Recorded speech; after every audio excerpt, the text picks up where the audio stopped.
Victoire nette et sans bavure de l'équipe de France ce soir face aux Pays-Bas, 4-0 avec un doublé de Kylian Mbappé. Le quatrième but de Kylian Mbappé est vraiment exceptionnel. Il a rendu fou la défense hollandaise et honnêtement, l'équipe de France aurait pu gagner peut-être 6-7 voire 8-0.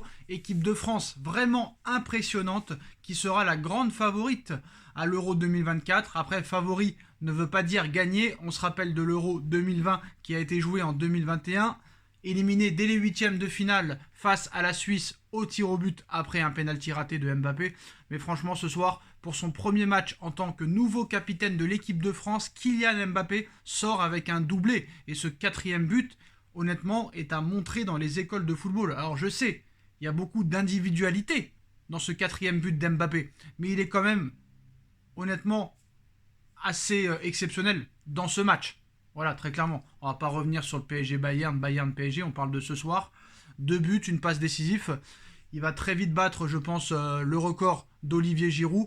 Mais honnêtement, ce soir, j'ai vu une équipe de France assez impressionnante, même si l'équipe des Pays-Bas était assez faible. Il y avait énormément d'absents. Mais là, très clairement, l'équipe de France va se qualifier tranquillement pour la phase finale de l'Euro. Et très clairement, je pense que Didier Deschamps, avec l'arsenal qu'il a, avec l'équipe qu'il a à sa disposition, même ceux qui n'ont pas été sélectionnés, franchement, il a de quoi voir venir. Et franchement, c'est assez impressionnant.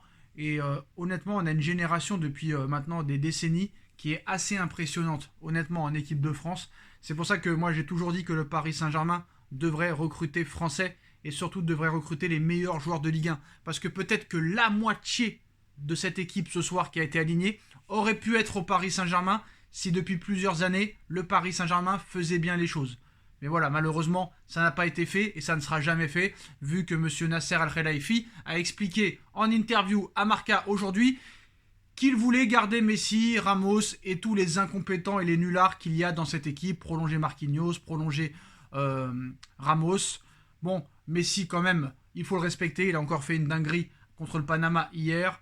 Honnêtement, c'est l'un des meilleurs joueurs de l'histoire, mais c'est vrai que moi, je ne l'aurais pas prolongé. Même si qu'on parle de l'équipe de France ce soir, on va parler quand même de Griezmann et Mbappé, soi-disant qu'il allait avoir des tensions entre Griezmann et Mbappé, que Griezmann allait arrêter en équipe de France parce que le brassard ne lui a pas été donné. Bon, on a vu que l'entente Griezmann-Mbappé a été parfaite ce soir. Griezmann a marqué, Mbappé passeur. Ils se sont vite trouvés.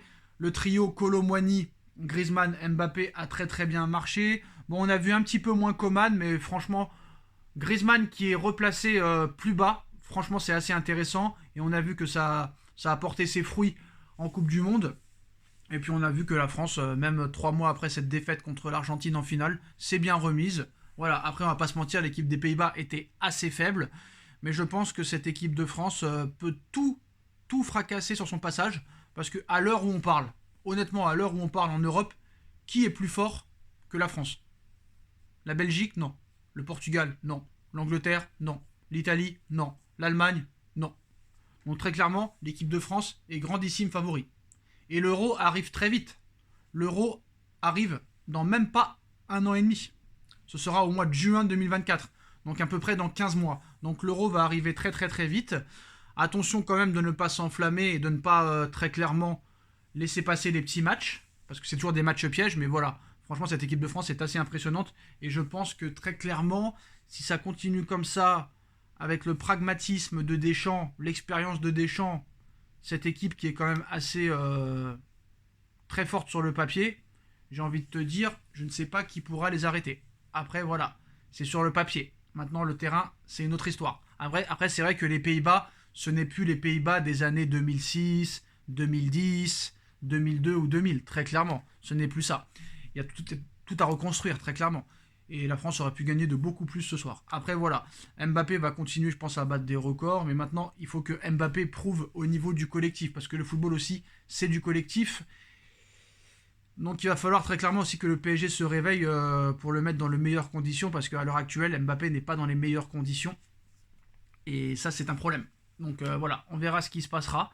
Mais en tout cas, victoire nette et sans bavure de l'équipe de France ce soir, 4-0 pour son premier match des éliminatoires à l'Euro 2024 face aux Pays-Bas. Xavi Simons, on n'a pas pu vraiment le voir. A noter aussi le penalty arrêté par Mike Maignan, ancien gardien du Paris Saint-Germain qu'on a jeté un petit peu comme un sac de poubelle. Deuxième gardien, Alphonse Areola. Les deux gardiens du PSG, les deux gardiens de l'équipe de France sont quand même des produits du centre de formation du Paris Saint-Germain. Encore un peu plus de regrets. Voilà les postos, c'est la fin de cette vidéo. Dites-moi en commentaire ce que vous avez pensé de ce match, de la prestation de Mbappé, de Griezmann et de l'équipe de France. On like, on partage, on commente, on s'abonne. Et on se retrouve très vite pour une nouvelle vidéo. Tchuss.